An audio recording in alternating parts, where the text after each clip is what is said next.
2/3 of the people in California have always lived where there's 1/3 of the precipitation. 2/3 of the precipitation and snowmelt occur in two places along the Sierra Nevada mountains and north of Sacramento. So our grandfathers, my grandpa, your great-grandfathers, they came up with an idea. They called the federal project the Central Valley Project, and the state version came in later with a very good governor who happened to be Pat Brown. He sued the Sierra Club as Attorney General prior to that to get this approved. So the idea is, why don't we take the Sacramento tributaries along the Feather, along the Klamath, along the American, and bring dams and then channel that water to go south as it does. But when it gets to the Delta and it floods and these dams will prevent it from flooding, and it'll be measured. And then we will pump it out of the Delta into the aqueduct, and it will go down all down the western side of the San Joaquin Valley. And then what's left from farming, we'll put 5 million acres into production,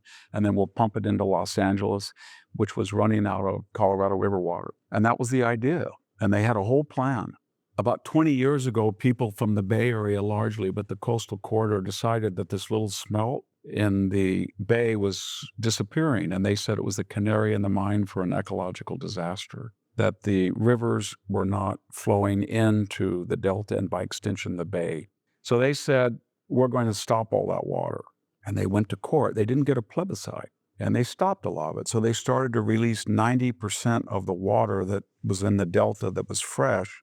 They didn't pump it into the aqueduct. So the people who were farming suddenly got 20%, even in a wet year, not the 100.